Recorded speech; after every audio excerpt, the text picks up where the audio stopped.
Hello. आप सभी को मेरा प्यार भरा नमस्कार। रीतिकाल के सुप्रसिद्ध कवि आलम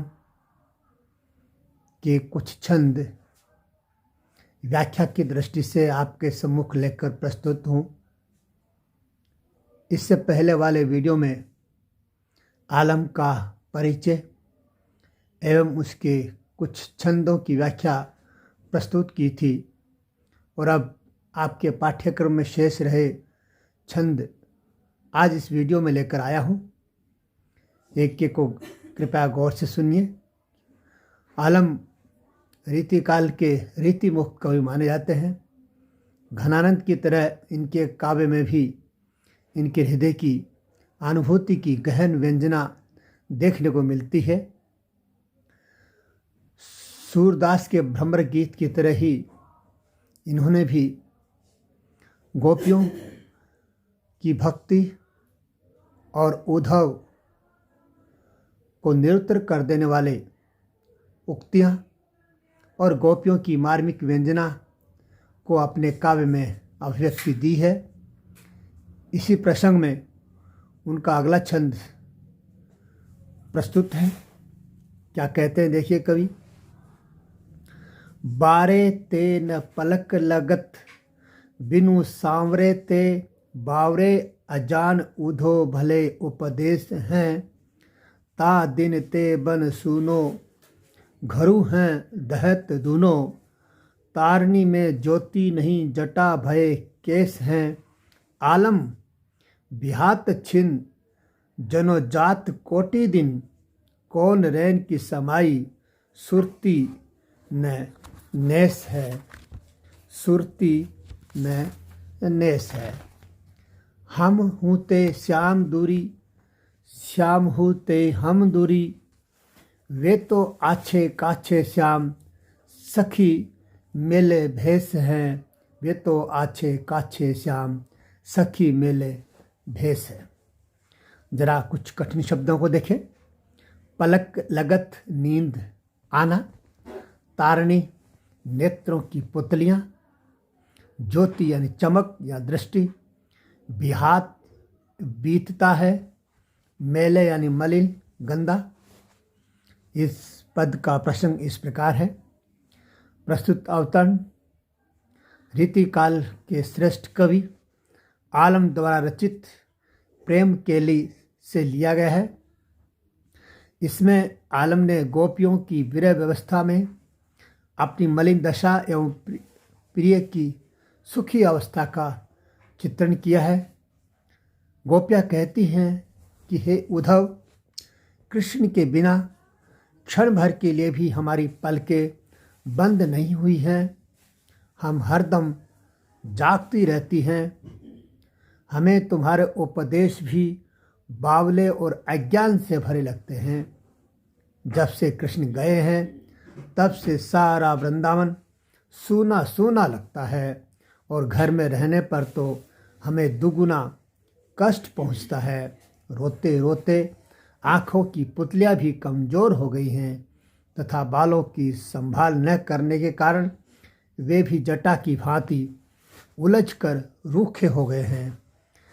प्रियतम कृष्ण की प्रतीक्षा में एक एक पल करोड़ों दिन जितना लंबा प्रतीत होता है और रात की तो बात ही क्या कहें। हमें अपनी सुध-बुध ही नहीं रहती है। हे उद्धव, कृष्ण हमसे दूर हैं और हम कृष्ण से दूर हैं। फिर भी कृष्ण तो वहाँ अच्छी प्रकार रह रहे हैं, परंतु यहाँ तो विरह व्यथा के कारण हमारे वस्त्र, शरीर व कांति सभी कुछ मलिन हो गए हैं। विरह व्यथा से हमारी वेशभूषा भी एकदम मलिन हो गई है। गोपियों कहने का भाव यह है कि कृष्ण के विरह में गोपियों की दशा बड़ी हीन, दुर्बल और मलिन जैसी हो गई है। वो अपने दिनचर्या के सामान्य कामकाज भी ठीक से नहीं कर पाती हैं, जबकि वो सोचती हैं कि कृष्ण तो शायद मथुरा में बहुत ही अच्छे तरीके से रह रहे होंगे। उनकी गोपियों की दशा आखिर कब संभालेंगे, कब उनकी सुध लेंगे। इस तरह से अनेक प्रकार से गोपियाँ उद्धव को कृष्ण के बारे में कहती हैं और अपनी पीड़ा को अभिव्यक्त करती हैं। इस पद में विशेष बिंदुओं की दृष्टि से देखें तो गोपियों की एक निष्ठा एवं अनन्यता का सुंदर चित्रण हुआ है। विरह व्यथा की ऐसा ही स्थिति का वर्णन कवि ने सशक्त रूप से किया है। अनुप्रास, काव्यलिंग, यमक एवं विरोध नामक अलंकारों का प्रयोग हुआ है और छंद जो है वो कवित्व है और भाषा ब्रज है। अगला छंद देखिए। शीत रिपु भीत भई छाती राती ताती तई, ऐसे ताप तिये तन्न तय हैं न तवेंगे। आलम अनिल इस राय के कलिन मिली, दीनो है कलेश सुधी आए दुनो दवेंगे। ग्रीष्म ते उसम है विषम अषाढ़ उधो, माधो जो न आए मन भ्रमर जो भवेंगे। बधिवे को बूंदनी वियोगनी की बीनी बीनी, आए बैरी बादर बिसासी बिस बहेंगे। आए बैरी बादर बिसासी बिस बवेंगे। जरा कठिन शब्दों को देखें। भीत भई डर गई, तवेंगे दुख पावेंगे, बीनी बीनी चुन चुन के, अनिल का अर्थ हवा से है। प्रसंग कुछ इस प्रकार बनेगा। प्रस्तुत छंद रीतिकाल के श्रेष्ठ कवि आलम द्वारा रचित प्रेम केली से लिया गया है। इस छंद में कवि ने गोपियों के माध्यम से बतलाया है कि ग्रीष्म एवं वर्षा ऋतु विरहिणियों के लिए बड़ी ही दुखदायी होती है और इसी दुख का वर्णन करते हुए कहते हैं कवि। गोपियाँ उद्धव से अपनी विरह व्यथा एवं अनन्य निष्ठा को प्रकट करके उद्धव से कहती हैं कि शीत ऋतु की तीव्रता से हम डर गई हैं। गर्मी के ताप से तपकर हमारी छाती गर्म हो गई है। इस ताप से संतप्त रहते हुए यानी इस ताप से जलते हुए हम विरहिणियों के शरीर नहीं बचेंगे ऐसा लगता है। इस पर भी हवा इठला कर बह रही है। वह कलियों को छूकर उनकी सुगंध से भर गई है, जिसके स्पर्श से हमें प्रियतम कृष्ण की और अधिक याद आती है और हमारा शरीर अधिक जलने लगता है तथा पीड़ा अधिक बढ़ जाती है। हे उद्धव, ये आषाढ़ का महीना तो गर्मी की ऋतु से भी अधिक तप्त है, पीड़ादायक है। अब यदि कृष्ण न आए तो हम भौरे की तरह इधर उधर घूमने लगेंगी। हे उद्धव, यदि कृष्ण न आए तो भौरों की जैसी स्थिति हमारी हो जाएगी। जिस तरह से भौरे इधर उधर मंडराते रहते हैं, हम भी इधर उधर घूमने लगेंगी, बावली की तरह भटकने लगेंगी, यानी हमारी स्थिति पागलों जैसी हो जाएगी। ये विश्वासघाती बादल उमड़ आए हैं, यानी बादल भी हमारे साथ बड़ा विश्वासघात कर रहे हैं। ये हमारे विरह को, हमारे दुख को दूर करने नहीं बल्कि हमारी पीड़ा को और अधिक बढ़ाने आए हैं।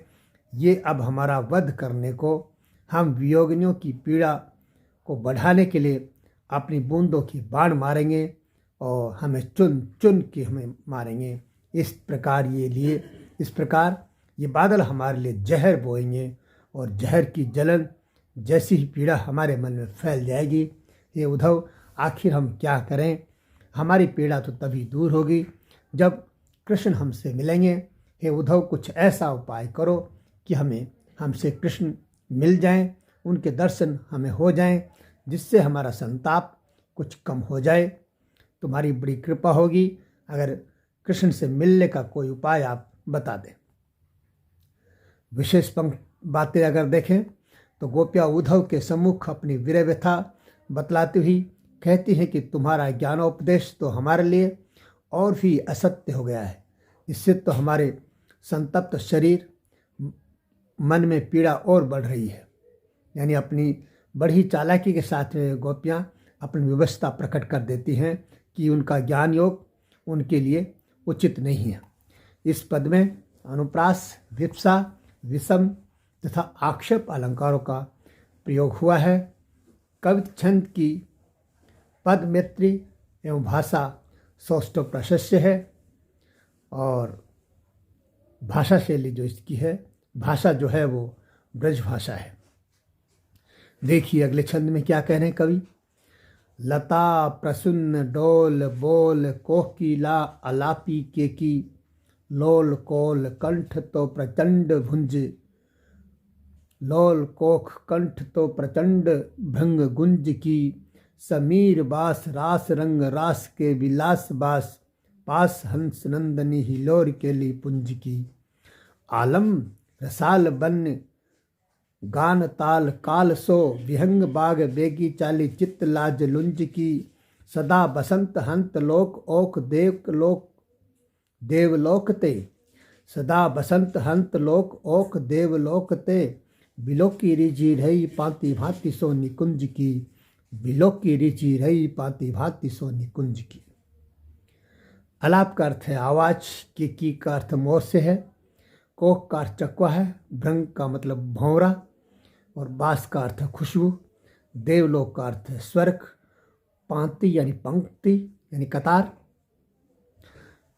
इन पंक्तियों का प्रसंग इस प्रकार है। प्रस्तुत काव्य पंक्तियां आलम द्वारा रचित प्रेम केली काव्य ग्रंथ से ली गई हैं। इसमें यमुना नदी के किनारे रास क्रीड़ा का आनंद देवलोकों के दुख को दूर कर देता है। इस भाव की व्यंजना इस पद में हुई है कि यमुना नदी किनारे के जो रास क्रीड़ा का जो आनंद है वो स्वर्ग के सुख से भी कहीं ज़्यादा बढ़ कर के है। इसी प्रसंग में गोपियाँ उद्धव से कहती हैं, यमुना के तट पर लता एवं फूल खिले हुए हैं, कोयल मीठे बोल बोलती है तथा मोर गीत गाते हैं, चकवे की मीठी पुकार व भौरों की गुंजार सुनाई देती रहती है। सुगंधित हवा में रास का आनंद और क्रीड़ाओं की गंध भरी है। रास के समय गोपियों के शरीर पर लगे सुगंधित द्रव्यों की सुगंध हवा में फैल जाती है। यमुना के तट पर ही केली क्रीड़ा के स्थान यानी कुंज बने हुए हैं, लहरों की तरह दूर दूर तक फैले हुए हैं। आम के बगीचों में गीत एवं लय की मधुरता फैली रहती है। पक्षियों के उड़ने से तेज चलने वाली हवा मन की लाज को हर लेती है। इस तरह बसंत ऋतु की शोभा स्वर्गपुरी के समान एवं सब प्रकार के दुखों का हरण कर लेती है। यमुना के तट पर कुंजों की पंक्तियां देखकर मन खुश हो जाता है, मन प्रसन्न हो जाता है। गोपियों के कहने का भाव ये है, उद्धव से कहना चाहती है, उद्धव तुम अपने योग के उपदेश के द्वारा जिस स्वर्ग की जिस मुक्ति की बात करते हो वो स्वर्ग वो मुक्ति हमें जरूरत नहीं है, क्योंकि यहाँ के जो कुंज हैं, यहाँ की जो लताएं हैं और यहाँ जो कृष्ण के साथ हम जो लीलाएं करती थी उनमें जो आनंद है वो आनंद वो सुख तुम्हारे स्वर्ग में नहीं है, तुम्हारी मुक्ति में नहीं है। हमें तो वही आनंद वही सुख चाहिए। इसलिए जैसे भी हो जो भी हो हमें हर हालत में कृष्ण का सानिध्य चाहिए, उनका सामीप्य चाहिए और किसी अन्य मुक्ति की और किसी अन्य योग की और वैकुंठ की लालसा हमारी नहीं है। हमें तो वही आनंद वापस लौटा दो, हमारा कृष्ण हमें वापस लौटा दो, या कोई ऐसा उपाय बतला दो जिससे कृष्ण के हमें दर्शन हो जाएं, उनका सामीप्य का लाभ हमें मिल जाए। इस प्रकार जो गोपियां हैं उद्धव को अनेक प्रकार से निरुत्तर कर देती हैं और जो वो ज्ञान का उपदेश लेकर उनके लिए आया था, योग का संदेश लेकर जो आया था, वो बेचारा कहते नहीं बनता है उससे, वो अपनी बात पूरी नहीं कर पाता, उससे पहले ही गोपियाँ उसे निरुत्तर कर देती हैं। विशेष बातें अगर इस छंद में देखें तो ये है कि ये कथन गोपियों के मानसिक उल्लास को ये कथन गोपियों के मानसिक उल्लास को व्यक्त करने वाला है। सुरम्य प्राकृतिक वातावरण से प्रत्येक प्राणी का मन स्वतः ही आनंदित हो जाता है और ब्रज का जो वातावरण है वो भी कुछ ऐसा ही सुखदायी और आनंददायी है। वहाँ की लताएं, वहाँ के कुंज और वो कृष्ण का सामीप्य, जिसे प्राप्त करने के बाद में इंसान की कोई अन्य इच्छा अधूरी नहीं रह जाती है और अन्य स्वर्ग की लालसा उसके मन में नहीं रहती है। यही भाव की व्यंजना इस पद में गोपियों के माध्यम से कई आलम ने प्रकट की है। इस छंद में अनुप्रास, उत्प्रेक्षा, रूपक तथा यथासंख्य अलंकारों का प्रयोग हुआ है और ये छंद कवित छंद है जिसका नाद सौंदर्य बहुत उत्तम और श्रेष्ठ है। इस पद में कवि ने ब्रज भाषा का प्रयोग किया है और इसी के साथ आप सबको मैं अगले जो छंद है वो अगले वीडियो में लूँगा और आपको मैं यहीं अपनी बात पूरी करता हूँ। इसके साथ आप सबका बहुत बहुत आभार।